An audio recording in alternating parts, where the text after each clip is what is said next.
Hello guys! Welcome again to another vlog dito sa Singapore. And today, may sa Sunday, kaya lalabas lang ako. Ngayon lunchtime na. So actually di naman lunchtime, parang alas 2 na. 2:30 na pala to be exact. Yun, at pag-decidean ko na kakain ako sa labas ngayon kasi, well, usually kumakain naman talaga ako sa labas kasi mas mura kumakain sa labas dito sa Singapore kaysa magluluto ka. Lalo na pag mag-isa ka lang. Kasi ang problem kasi normally is, di ba, wala namang tingi-tingi na bibili Singapore. Normally, naka-pack talaga sila ng madami yung, let's say, yung mga binibili yung grocery. So, masyadong madami minsan kapag isa ka lang or dalawa kayo. So, ayun. So, kakain na tayo ngayon sa labas. And since kakain ako sa labas, syempre, maganda. Pag-usapan rin natin yung mga ibang bagay na importante siguro to know kapag mag-work kayo dito or mag-work kayo sa Singapore or planning to work dito sa Singapore, no? So, isa sa mga na-brought up is yung paano yung work visa, ganyan, paano yon. So, ano ba yung ini-issue ng Singapore sa mga foreigners na mag-work dito sa Singapore. So, pag-usapan natin ngayon yan today while I'm going doon sa malapit na kainan dito sa aking lugar. Sa area, sorry. So yan, ito pala yung lalakaran natin, napakita ko. Sana hindi masyadong maliwanag, pero ayan o, diba? Kakatapos na ng ulan dito. Para kayo na pang umaga hanggang tanghali umuulan. So yan, medyo basa yung ano, yung kalsada. Pero tinan mo, sobrang peaceful yung area ko, no? So now going back dun sa ating topic on paano yung visa and all, no. So syempre as a foreigner, syempre dito sa Singapore kailangan nyo ng working visa dito sa Singapore para makapag-work kayo sa any company, no. So yung mga work visa na yun, ina-apply yun or ini-sponsoran nyo ng company na mag-hire sa inyo. So, ang aking work ngayon is direct siya. So, sabihin, yung company mismo na mag-hire sa'yo is the company na mag-i-sponsor and magpa-process ng lahat ng visa application mo. Sila rin yung magbabayad ng mga fees and all, wala ka nang babayaran. So, sila talaga yung gagastos lahat, no? Kasi hindi siya yung parang sa yung iba na may agency pa in between na sila yung nag-hire talaga o sila yung nagmamanage nung empleyado, no? So sa akin, it's the direct company siya. Para maingay ata, sana okay lang. Direct company yung magpa-process everything at gagastos lahat. So ganun naman yung nangyari sa akin. By the way guys, dito tayo ngayon sa Balestier Road. Ayan, no? Madaming mga kainan dito. Ito sikat to, Buntong Cake. Sikat to sa chicken rice, pero hindi tayo kakain dyan ngayon. Sawang-sawa na ako sa chicken rice. Lagi ako nag-chicken rice minsan sa office pagtapos, I mean pag lunch break. Kaya tingnan nyo, oh.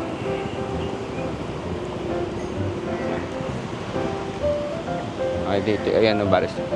Tapos ayun, may mall doon, ang tawag doon Shaw Plaza, kung nakikita ninyo. Shaw Plaza. So dito tayo kakain sa hawker center para mura-mura ang pakainan. So tawag dito Balestier Food Plaza. Dito tayo kakain ngayon. Hanap tayo ng kakainan natin. Dami rito ng variety. May iba sarado kasi di ko alam bakit. May mga kainan dito. Carrot cake, masarap yan. Sila mga inihaw. Dito pala Singapore, kapag kakain ka sa isang mga hawker center, yung mga binibilan mo ng pagkain, walang drinks doon, saka separate yung drinks. So meron silang stall within the hawker center na nagbebenta lang ng drinks. Ayan, ang mga fruit juice, mga shakes, ayan. Dito yan, nakaseparate yan. Mag-order ka ng iced tea. Ayan. So maliit lang tong hawker center dito sa Balestier.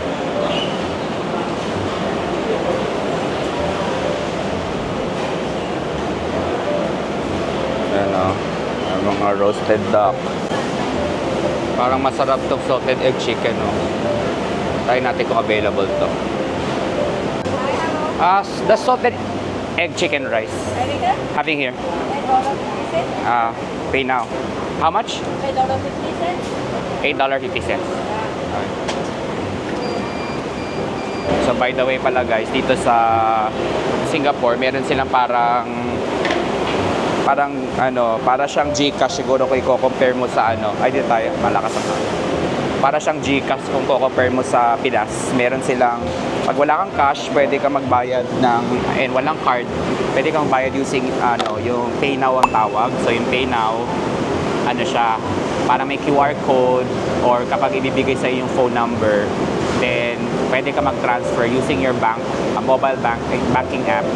Pwede mo siyang pasahan ng bayad. No? So meron doon, kanina hindi ko na napakita, merong QR code doon na in-scan ko para mabayad yung Food natin ngayon is salted egg chicken rice.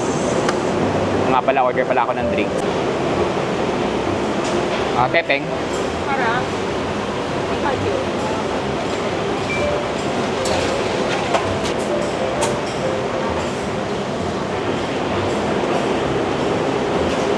Ayan, so nag-order tayo ng tepeng. Ayan.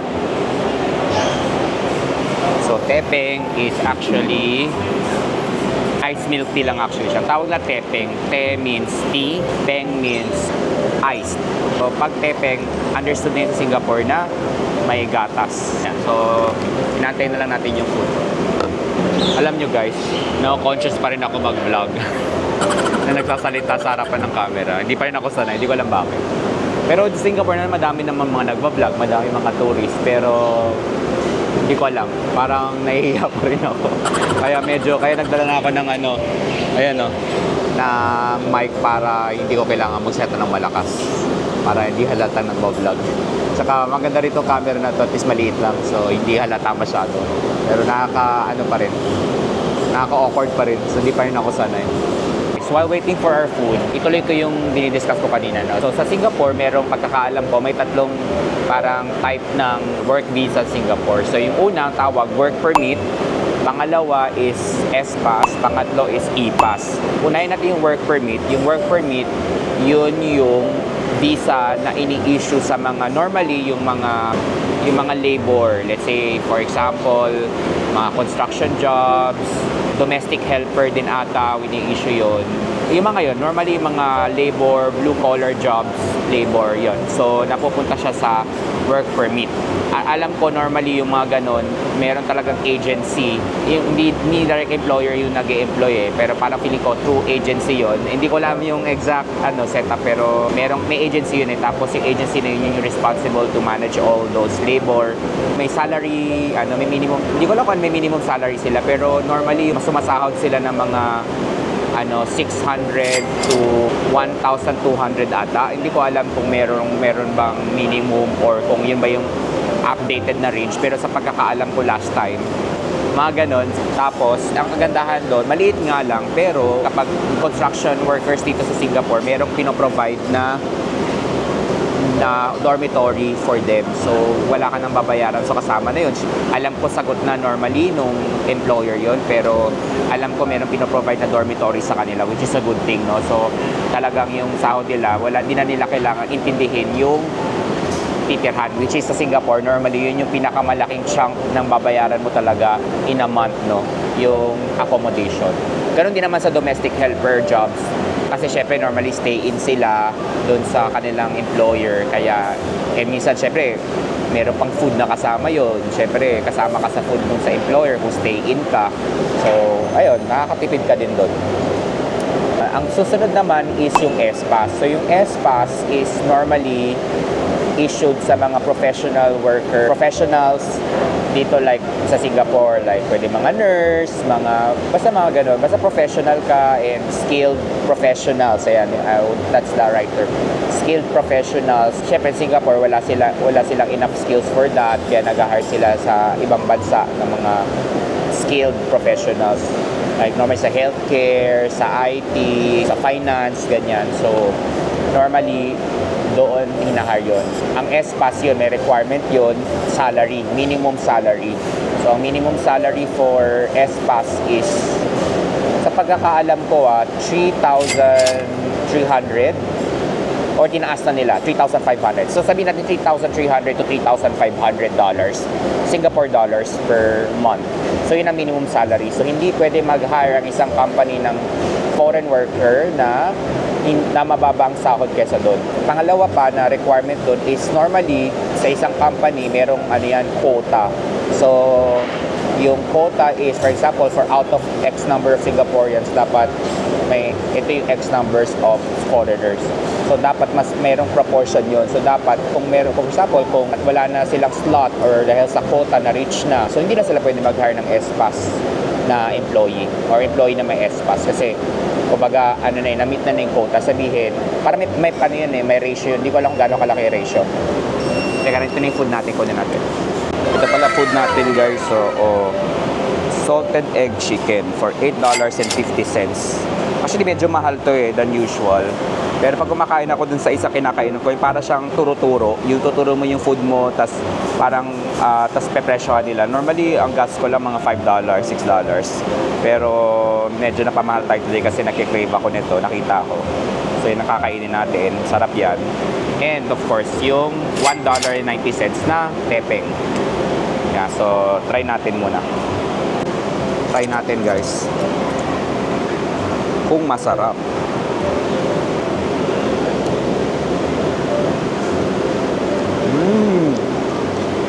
Favorite ko talaga to. Yung salted egg chicken. Or pork. Basta itong luto na to. Creamy. Tapos may konting anghang siya na sakto lang to actually break the richness of the butter, yung salted egg butter.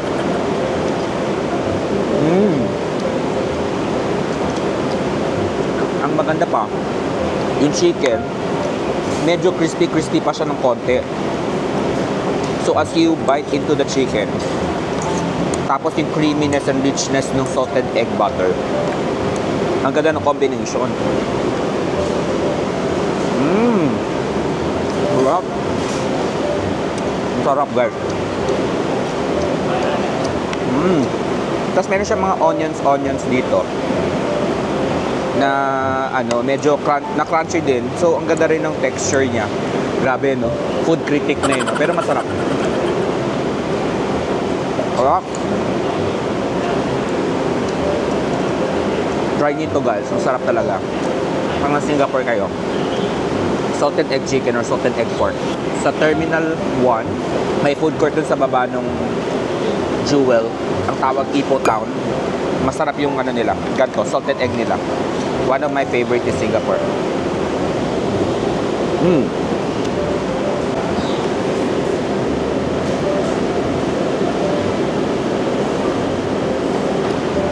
So yeah, mabalik na tayo dun sa topic natin. Sa S-Pass, no? So nasabi ko kanina yung mga quota. So bukod sa quota, syempre may binabayaran din levy. Hindi ko alam exactly paano yung process yung company ninyo na mag-hire sa inyo to the Singapore government. So syempre, pag mag-hire sila, babayaran nila yung levy na yun. Parang tax yun or due or basta you pay to the government kasi nag-hire ka ng foreigner. Something like that. Ang sumunod naman is yung employment pass. So yun yung in general, hindi ko alam updated na, pero yun in general, yun yung pinakamataas na work visa na nabibigay sa mga, talaga ito, dinibigay talaga sa mga highly skilled professionals. Talaga, ito wala tong kinakailangan na na mga quota-quota, regardless kung may quota ka or wala, pwede ka mag-hire nito. Pero ang minimum salary nito sa pagkakaalam ko is $5,000 ata. Tapos kapag finance ka, $5,500. Sa finance industry, $5,500. Tapos $5,000 kapag yung normal lang. So, at least, hindi pwede mas mababa doon. Tapos may binabayaran pa sa government din naman syempre to process that, yung company mismo yung magbabayad, hindi ikaw. So, mas expensive mag-hire ng employment pa. So, pero ito talaga pag sobrang mataas yung salary ng employee, tapos na hindi bababa sa $5,000 to $5,500 per month, and then ayun, may mga qualifications yun So, syempre, very blessed ka kapag employment pass kasi at it means na ang salary mo hindi bababa sa $5,000, $5,500. So, kung natatandaan nyo yung last vlog ko about cost of living in Singapore, di ba, ang mga gastos lang nasa $1,500 per month. Di ba, laki ng nauuwi mo sa pamilya mo, sa sarili mo. At the end of the day, kung ganun kalaking sahod mo, di ba? Ang next question is, paano mo na-determine ng pag mag-apply ka, sinasabi ba yun ng employer mo kung pasok ka sa SPAS? Normally, hindi naman nasasabihin sa iyo. Ang pinakaunang determining factor yung talaga is yung salary mo talaga. Kapag salary mo is above this threshold, i-apply ka na ng company mo sa employment pass. Pero pag below, SPAS muna. So, hindi yung pwedeng papunta ka sa company, sabihin mo, gusto ko po e-pass. Hindi naman, kasi nakadepende yun sa mga criteria. And one of the biggest criteria dun is yung salary, no? So, siyempre, kung mataas sahod mo, most likely, e-pass ka, no? Employment pass. Binibigay normally yung mga, 2 to 3 years yun. So, 2 years, 3 years, ganyan yung validity. So, i-renew na lang ulit yun kapag nag-expire na ng company nyo. Tapos, syempre, titinan yung salary mo at that time kung parehas pa rin, kung na-promote ka, ganyan, whatever. So, pwede magbago yun. Kung SPAS ka dati, tapos tumaas yung sahod mo, for example, after 3 years or 2 years nag-renew ka, pwede ka mapunta ng e-pass. Ayun, so yun lang naman yung yung mga pass dito sa Singapore work visa. Hopefully, naging helpful siya sa inyo. So, yeah, kakain muna ako, guys. Yan guys, malis na ako. Ang lakas ng ulan. Nagantay ako for like almost 45 minutes na. So, lulusungin ko na lang yung ulan. Ang lakas ng ulan ngayon.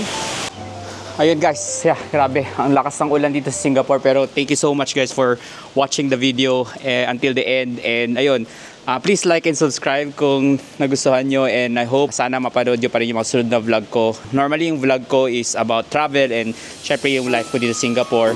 Recently, di ako masyado nag-upload. Pero medyo kasi na-busy. Pero yeah, hopefully tuloy-tuloy tayo na-upload ng mga bagong content. Pero thank you so much for watching and stay tuned and see you in my next vlog. Bye!